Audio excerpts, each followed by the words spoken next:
Welcome to our defense briefing program. I'm your host Liang Jun. Today, we have some gripping headlines to dive into. First up, satellite images of China simulating attacks on U.S. bases in Japan have surfaced, potentially driving Tokyo to strengthen ties with its allies. The images show over 20 mock-ups of U.S. fighter jets in the Taklamakan Desert, some appearing significantly damaged, hinting at a high-stakes geopolitical chess game in the making. Next, a heartfelt tribute in Regina's Victoria Park, where a new pedestal has been unveiled to honor the war brides of Canadian soldiers.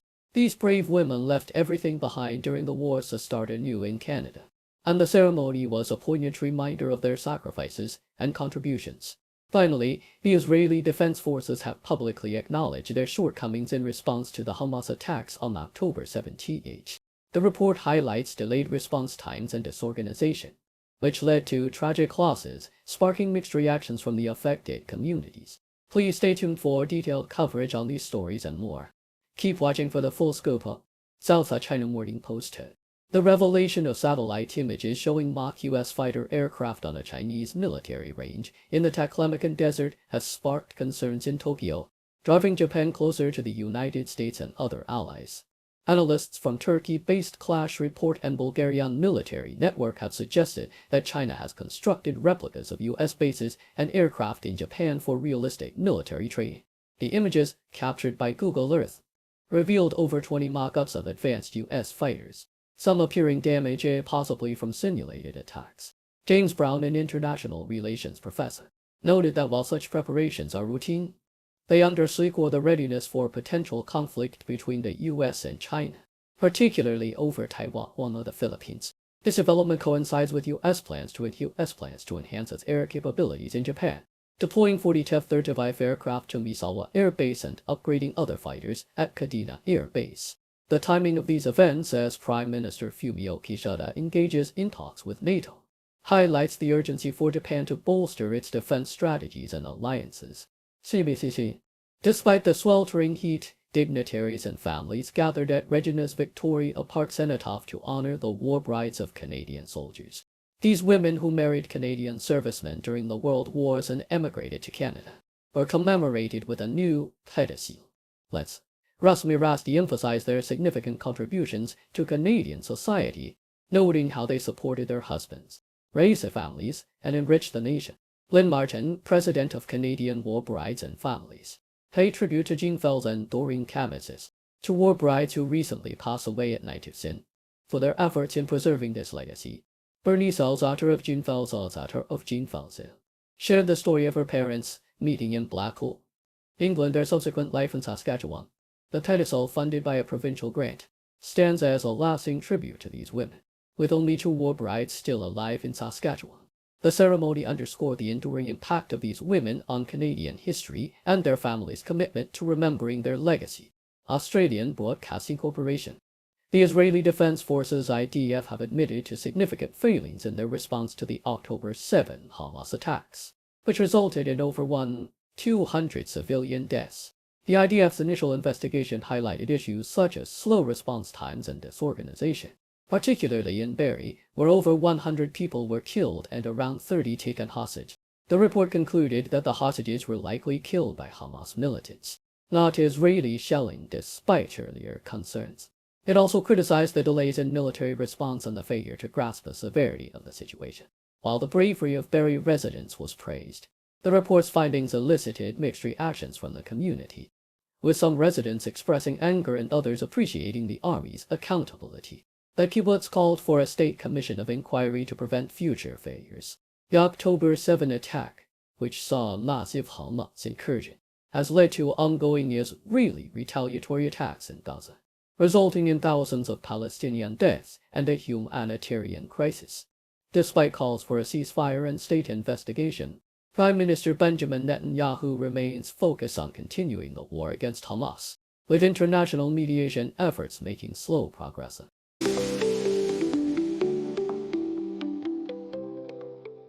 Associated Press. In Regi, Gaza City has Syrians returned to scenes of utter devastation after Israeli troops withdrew following a 2-week offensive. Civil defense workers uncovered 60 bodies amidst the rubble. with nearly every building reduced to debris.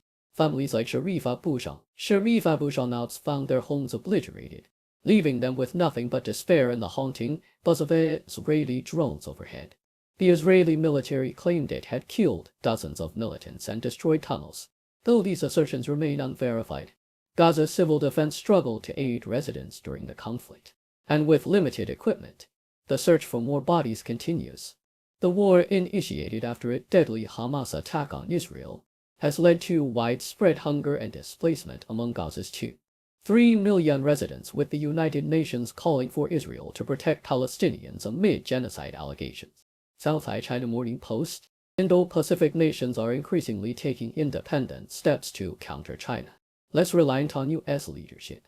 Eli Ratner, the Pentagon's top official for the region, highlighted new partnerships like the Reciprocal Access Agreement between Japan and the Philippines, and the Indo-Pacific Partnership for Maritime Domain Awareness, which provides a real-time water monitoring. These efforts align with U.S. President Joe Biden's strategy of bolstering alliances to counter China and Russia, a focus intensified by Russia's invasion of Ukraine. At a recent NATO summit, the importance of Indo-Pacific partners like Japan, South Korea, New Zealand, and Australia was underscored, with new projects launched to enhance cybersecurity and support Ukraine. Despite concerns about potential shifts in U.S. policy under a future administration, regional leaders are working to strengthen ties and maintain strategic autonomy. South China Morning Post. A U.S. Coast Guard cutter on patrol in the Bering Sea encountered 4 Chinese military ships within the U.S. exclusive economic zone near Alaska. The vessels, operating within international norms, were monitored by the U.S. until they moved into the North Pacific Ocean. This sighting followed the annual joint patrol of the Chinese and Russian navies, though on a smaller scale than previous years. U.S. Senator Dan Sullivan emphasized the need for American military preparedness in response to increasing Chinese and Russian activities near Alaska. The U.S. continues to assert its national interest through freedom of navigation operations in disputed Asian waters, reinforcing its stance on maintaining open international waterways.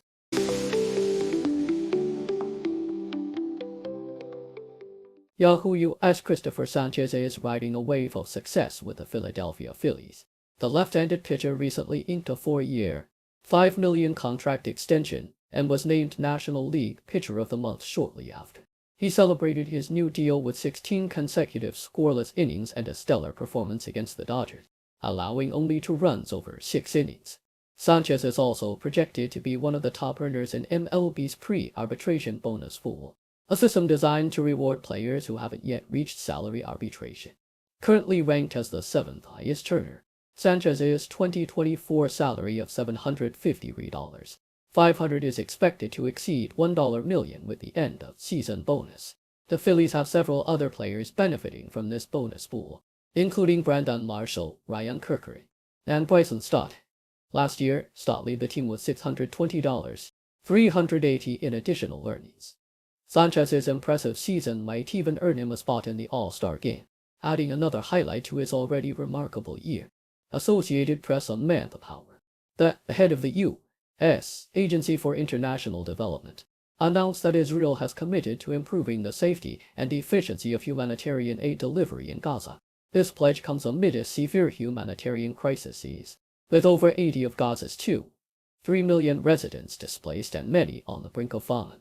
Howard's discussions with Israeli officials focused on enhancing the coordination between humanitarian groups and the military to ensure safe passage for aid workers. Israel has also agreed to increase the flow of aid through the port of Ashdod, providing an alternative to the U.S. troubled maritime pier. The UN has reported significant declines in aid delivery since May, citing logistical challenges and safety concerns. Howard emphasized the need for immediate improvements and announced a $100 million U.S. aid package to support the UN's World Food Program and other humanitarian efforts in Gaza. She also stressed that a ceasefire is essential for dramatically improving conditions, urging Hamas to accept international mediation proposals. Yahoo US The German Navy is facing a technological dilemma as it seeks to replace the outdated 8-inch floppy disk systems that have been integral to its Brandenburg-class F-123 frigate since the 1990s. These disks control critical functions such as airflow systems and power generation on the ships. Saab, responsible for the frigate's maintenance since 2020, is tasked with this challenging upgrade. The frigates designed for submarine hunting are also set to receive enhancements to their weapons and control systems. This situation highlights a broader issue of outdated technology in government institutions, reminiscent of Japan's recent elimination of floppy disks from its systems.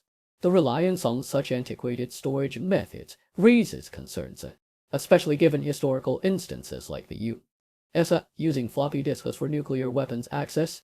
The German Navy's move to modernize its fleet underscores the urgent need for technological updates in critical infrastructure.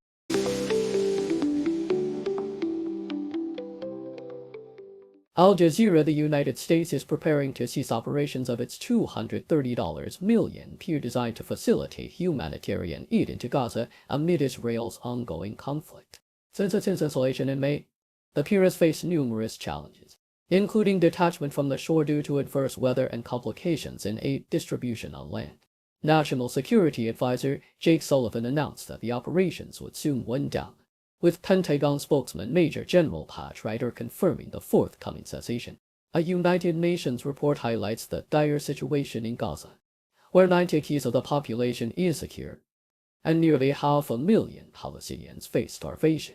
Despite the pier managing to bring in 100 metric tons of aid, its repeated removal due to weather and security threats has hindered its effectiveness. Sullivan emphasized that the real issue now is the internal distribution of aid within Gaza, with additional supplies arriving through land routes. Efforts to re-anchor the pier have failed, and security concerns have led aid agencies to halt distribution. Critics argue that the U.S. should focus on pressuring Israel to allow more aid through land borders, considered more efficient World Food Program deliveries after an Israeli military raid in June, which further complicated the situation. Aid initially piled up on the beach but was eventually moved to storage areas for distribution. The U.S. Defense Department reported that a significant amount of aid has now been cleared out. Thank you for tuning in. The content above showcases the latest briefing reports and analytical synopsis, thoughtfully curated by the 60O team. These insights stem from a wide array of reputable media outlets, think tanks, government sources, and specialized experts worldwide. We encourage you to explore these sources for a comprehensive perspective.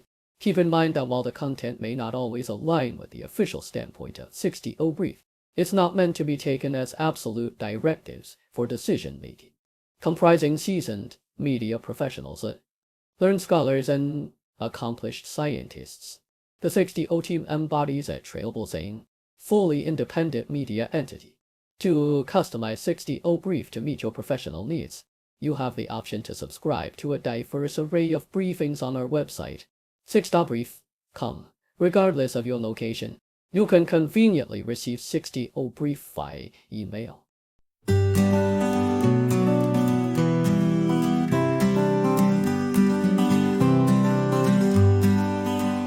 Got a question in your mind, we'll find the answer, we'll be kind. Encyclopedia on everything, laugh and learn with the zing, zing, zing. From ants to outer space, we've got the facts in one great place. For kids and grown-ups too, we've got the A to Z for you.